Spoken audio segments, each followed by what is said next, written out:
Okay, we're from Surrey, and no one could be prouder. And if you can't hear us, we'll yell a little louder. We're from Surrey. Never mind. Let's go to Surrey. Let's go to Surrey. Let's go to Surrey today.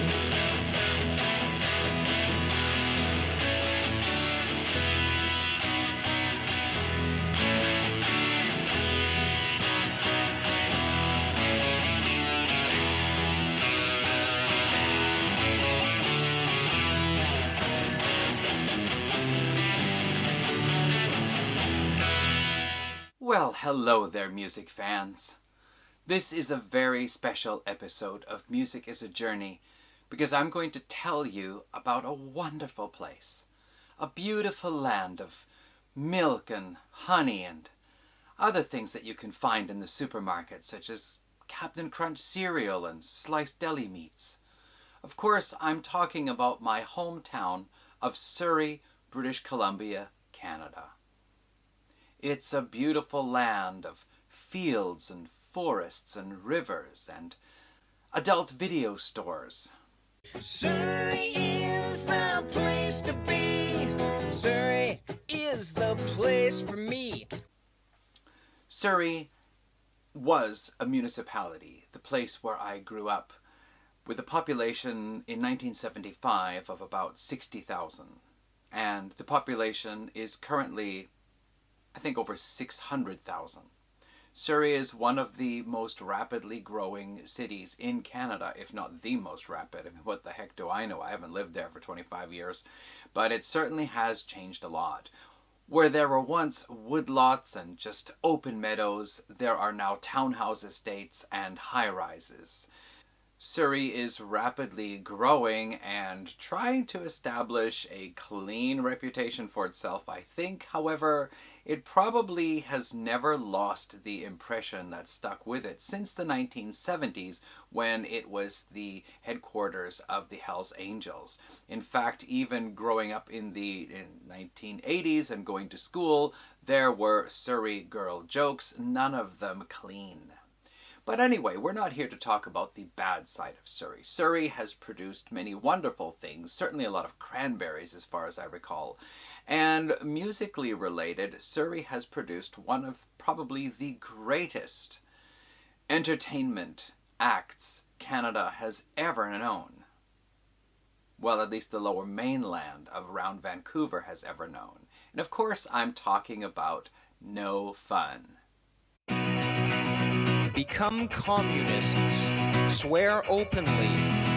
Smoke marijuana. Progress to heroin. We're the only ones to trust. Come on, kids, and be like us. No Fun was formed in 1974 by David M. and Paul Leahy. They started out more of a punk act, and certainly the name No Fun is obviously a nod towards the Stooges. They at first recorded songs at home, mostly for their own amusement. However, they got a lot of positive feedback from other musicians. Dave got himself a TEAC 4-track tape recorder in 1976, and in a short time, the quality of their recordings began to go up. In 1977, they decided to try to reach out to some labels, and one of the labels they contacted was Virgin Records. Virgin Records sent them a reply. However, there seemed to be some misunderstanding about which Surrey the reply was going to. And after a lot of postal rerouting and extra postage stamps, the reply from Virgin Records ended up back in David M.'s hands. And it looked really promising. Virgin asked them if they were thinking about coming to the UK and doing what a lot of UK bands were doing, and that was to release a 7-inch single. So, with the underground and punk scene, new wave scene just really starting to kick off in Vancouver at the time, No Fun claimed to be the first band to release a UK-style 7-inch single in Vancouver. One of the early points the band made was to try to play a variety of songs so that, like the Beatles, the song that you listen to doesn't sound very much at all like the previous song that you listened to. And in fact, that is how they earned themselves the nickname the Beatles of Surrey. In 1984, they released a double album box set called Snivel, and that actually was met with a fair bit of success. The band started getting a lot more attention and were asked to start doing shows. However, keeping a band together for live performances proved to be quite tricky, as highlighted in the lyrics to their song No Fun Bio. When they became too old, they couldn't budge a toe. Weighted down by dippies. No fun bio. But everybody left them and they were all alone, cause they were bigger dippies. No fun bio. No fun bio. So David M. and Paul Leahy decided to just show up, the two of them, each with a guitar, and do their performances that way, and adding in quite a bit of humor. It seemed that the audiences understood much better what they were doing in this format, and so the band started to get known around town and were asked to do a lot of different performances. During the 1980s, they continued to record studio tracks, but they also recorded a lot of their live performances and began writing in special episodes. For example, one of the performances was the tribute to No Fun, where they hired two actors to play David M. and Paul Leahy. The actors would pretend to be a tribute act to No Fun. However, Paul and David would be tied up in their underwear in a storage closet somewhere, and then they would escape, come out on the stage and chase off the actors and cut off one of their fingers, and then proceed to finish the show as themselves. In one of their classic performances in 1987, they actually ran out of the building in their underwear and got into Dave's car and drove off. And just at that moment, a cop car turned around the corner as if responding to some disturbance. One of the funny things about that show was just before Dave and Paul left, they sang a song from one of their older albums, a song called Old. And at the beginning, well, let's listen. It sounds like this. Now, to tell you the truth, we're a little bit unhappy that Railway Club would hire a tribute act and not us. So, let's all sing real loud. Let's let the sound ring out through the streets of Vancouver, and maybe we can get this fucking dump closed down once and for all. Okay, it's called Old. So perhaps you noticed somebody in the audience was not particularly happy with the idea that Dave and Paul wanted to get the Railway Club closed down. Of course, it was all just an act, but that person in the audience didn't understand that part. Hi, welcome to No Fun's Women in Rock.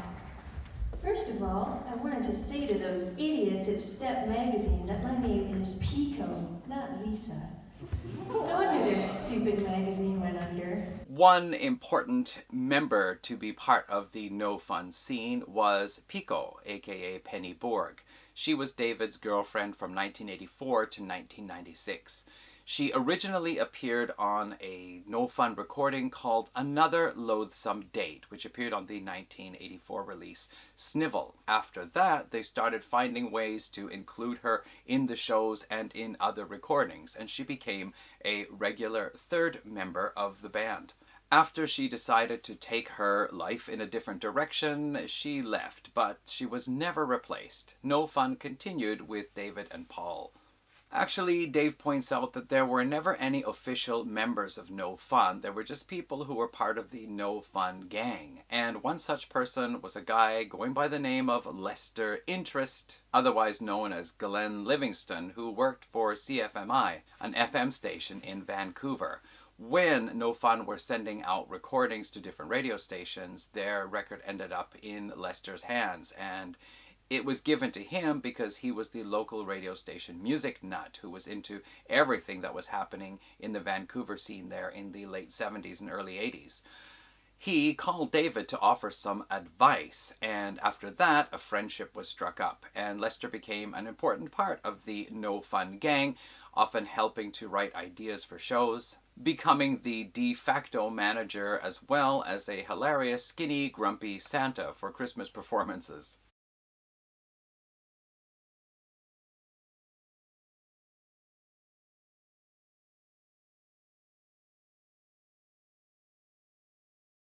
They continued to try their luck with labels, sending out their recordings to none other than Atomic Records, which had Lee Aaron and Anvil on their roster. They got an unfavorable reply from the company, which sounded something like this. You can hear Pico reading it out during the song The No Fun Bio. No fun is fun, but you and I know the business. If we spend 50 to 100,000 making an album, we obviously need to make a return. If you ever feel you would like to make your music more contemporary, please keep me posted. Thank you for thinking of Atomic Records.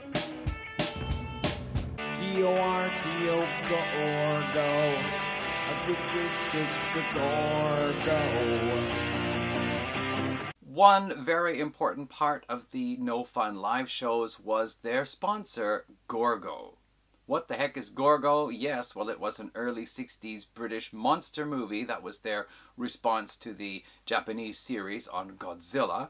However, Gorgo was also the name of a green toffee lime-flavored chew bar that was allegedly sold around Vancouver. Strangely enough, I had never seen it in the store, or if I did, I'd never tried it, and heck, maybe I just totally missed out on something really special. I did happen to find some photos on the internet, however. Gorgo looked like this. Gorgo became unavailable in the stores from sometime in the early 90s, according to Dave, so I guess I will never have a chance to try that delicious lime crystal chew bar known as Gorgo. However, whether Gorgo was actually really the sponsor or they just like to write songs about Gorgo, I'm not too sure. However, I would like to play a medley of songs about Gorgo, most of which come from this album here, A Word from Our Sponsor. No Fun presents A Word from Our Sponsor, an Atomic Werewolf production, Gorgo in Techno Chew. So, that's where most of them come from. What you'll find is these are No Fun doing covers of famous songs, but changing the lyrics to give a tribute to that delicious lime chew bar, Gorgo. Let's listen to some of the samples here. Oh, I love Gorgo, yes, Gorgo, 'cause Gorgo's so yummy, delicious and tasty, a great thing to put in your mouth and chew and digest later. It comes out your bum, but you're happy, your belly is empty, and you can eat Gorgo again and again and again. Pussycat, pussycat, I brought two. Let's both chew. Chew with your pussycat teeth. Goo in your pussycat gut. Poo in your pussycat box. Gorgo. Mrs. Brown, you've got a lovely Gorgo. Lovely Gorgo. Mrs. Brown, you've got a lovely Gorgo. Lovely Gorgo. I'm gonna take tuppence and go buy myself a Gorgo. Everyone in Poland's eating Gorgo. Everybody, no exceptions, no. Everyone in Poland's eating Gorgo. Everybody, that is but the Pope. Not the Pope, never the Pope. He never tried it, now there's no hope. It's always eat, eat, eat. You want this Gorgo toffee treat. Though it contains paste that is black, and it sticks to your teeth like plaque. Come on and let me know. Should I stay or should I Gorgo? Slow down, you chew too fast. You got to make your Gorgo last. Just heading down to the corner store, looking for Gorgo green and chewy.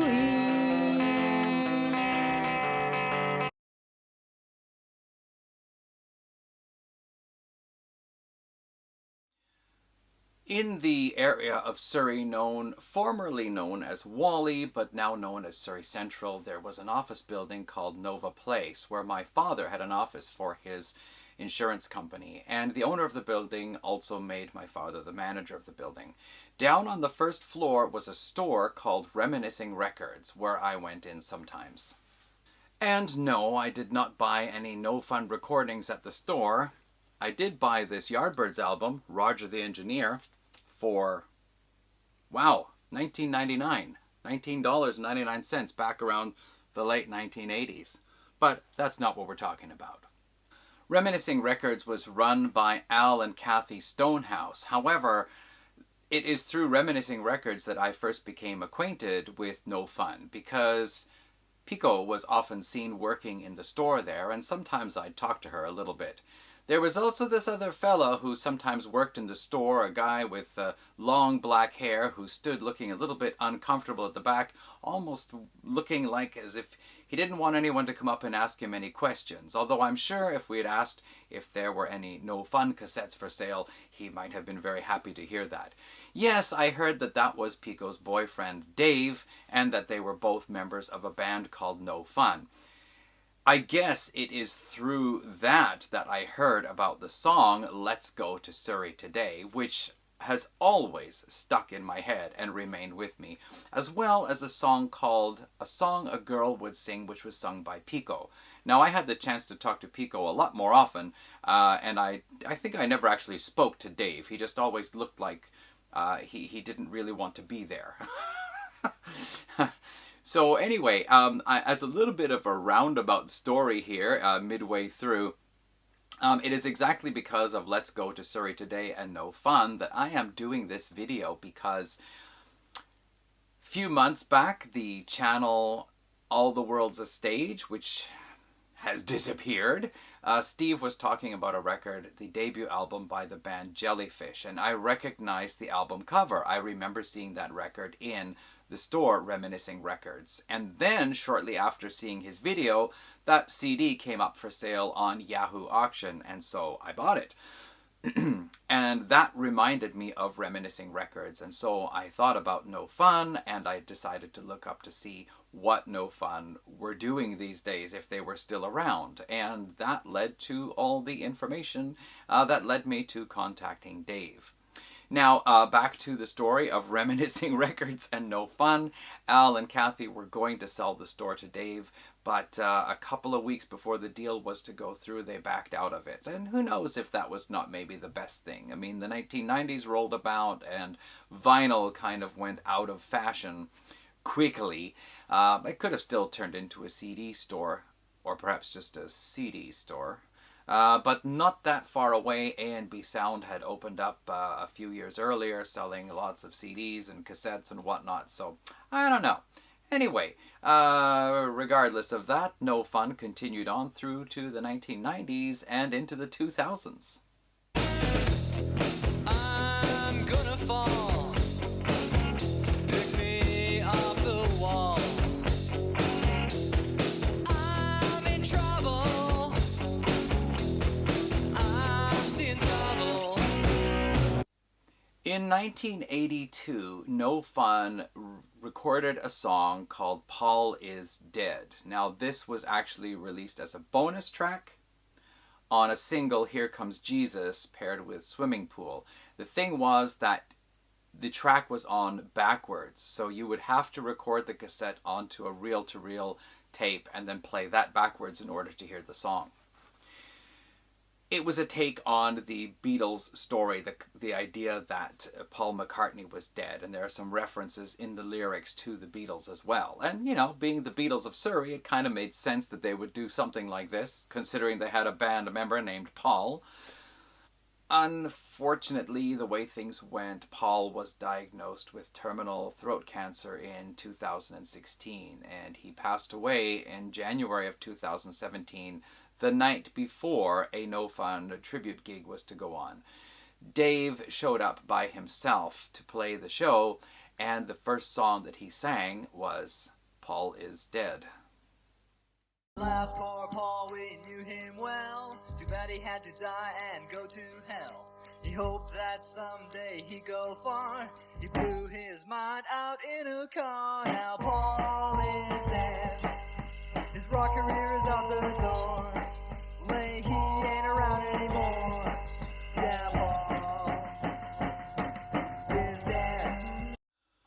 Paul sang dual vocals, backing vocals on many No Fun songs, and he even sang some and wrote some of his own. One of them is called Summer Holiday, which he wrote back in 1987. And when I heard this song, I was really impressed because it sounded to me like something one of those late 1990s, early 2000s pop punk bands might have done as an acoustic number. So let's give just a quick listen here to Summer Holiday with Paul Leahy singing, and tell me what you think. Wasn't that song ahead of its time? Could the No Fun song have been influential for a lot of those bands?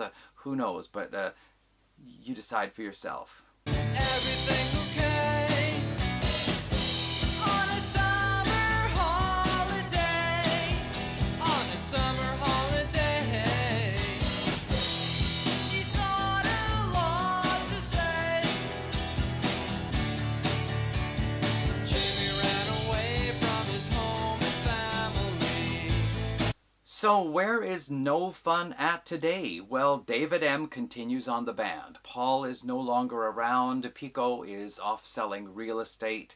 Lester has also passed on. But there is a good load of friends around who are part of the No Fun gang, who are still part of the No Fun spirit. Dave says that when he plays shows, he still feels that his friends Paul and Lester are still around there. So that's really great. They continued doing studio recordings, and more recently they have been working together with Werewolf Records, who are based out of Colorado and Alberta. Werewolf Records have been releasing the band's old live and studio recordings in quite a selection of albums, and I'd just like to show you the set that I picked up. I bought the Beatles of Surrey set, which included 2 discs of mostly studio recordings. I like the cover here because it just says of Surrey, a spoof on the Beatles' White Album, which said The Beatles. So here, of Surrey. You get the picture. So there were 2 discs in that set, and then there was the No Fun Shall Pass CD. However, when I contacted Werewolf Records about purchasing, they said that there was a deluxe version available, and that included the Beatles of Surrey Disc 3, as well as Women in Rock. These were all songs with a female theme to them. All live recordings, actually. And I love the artwork here on the cover because we have Pico and Dave and Paul all here dressed up or looking like funny-looking people from the past. And of course, the set also included the Gorgo Word from Our Sponsor album. No Fun albums are being reissued as downloads, streaming. You can find certainly lots of stuff on YouTube, I think Spotify as well. They are on Bandcamp. Go to the No Fun Bandcamp page. You will find some recordings. Go to the Atomic Werewolf Bandcamp page and you can find everything you need about No Fun. All studio albums, Christmas albums, live albums and whatnot. And they are continuing to release past recordings as well as more recent recordings. In closing for this video, I would like to extend a huge thank you to David M., who answered loads and loads of questions I had on Facebook Messenger. He also sent some of the photos. He sent me links to YouTube videos. One of them being an appearance by No Fun on a local Vancouver TV show. I think it was called UTV. I've already used some clips in this video so far, and closing out, I'm going to add a few more clips in as I play some of the songs from the different recordings that I got a hold of. I'd also like to say big thanks to Werewolf Records, the fellows over there who not only, saw through getting the albums shipped out to me via Bandcamp, a Bandcamp order, but also giving me the permission to feature music from these recordings in this video. I also want to give a shout out to a channel called That Record Review Channel. It has actually nothing to do with No Fun, but the guy doing the channel, his name is Dan. He is based in Surrey, and he reached out to me commenting, I think, on one of my videos, and since then I've subscribed to him and we've commented on each other's videos. He does a lot of stuff, album reviews, mostly heavier stuff there, but certainly please check out his channel. And then as we close out, I would also like to, once again, you've probably seen it a few times during this video now, remind viewers that No Fun is having their No Fun at Christmas show. Here are the details yet again, in case you missed it. So if you are in the Vancouver area and you're interested in checking it out, please do go and see the No Fun show. Otherwise, you can probably catch them doing other things. They had a Halloween performance not that long ago as well. Well, probably around the time of Halloween. I'd have gone, but it was a little bit far for me to get to there from here. But who knows? Maybe when I go back to visit Canada sometime, I might just see what they're up to. Anyway, as we close out, I'm going to play a selection of parts of songs, mostly of their studio recordings, and if nobody minds, I'm going to show some clips from different videos and some photos and that sort of thing. So thank you all very much for watching this video, and yeah, it was a great pleasure to introduce to you one of the most famous and talented bands to come out of my hometown of Surrey, British Columbia. All right, No Fun, take it away.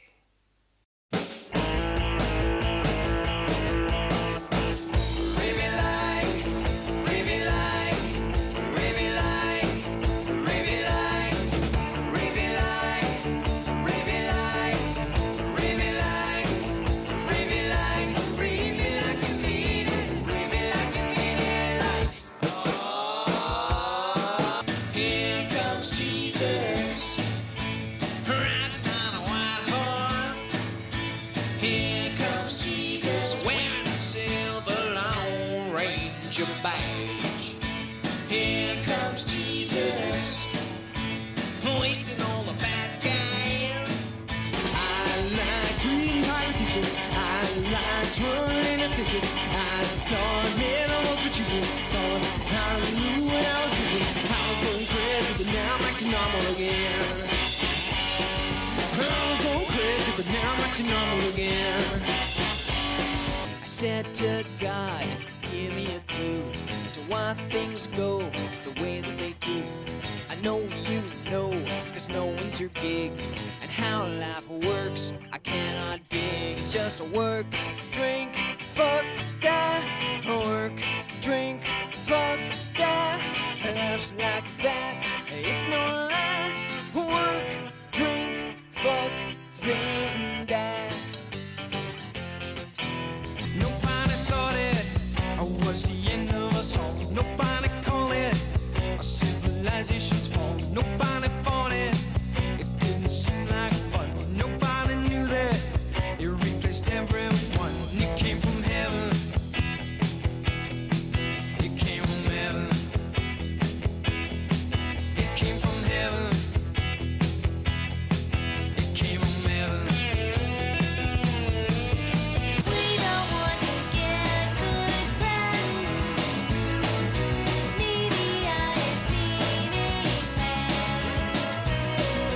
They don't want to rule the world. We're just happy being girls. Oh yeah. 'Cause behind every great man is us. Behind every great man is us. Hey, you big fool, did you know? Or did you feel it? Did it show?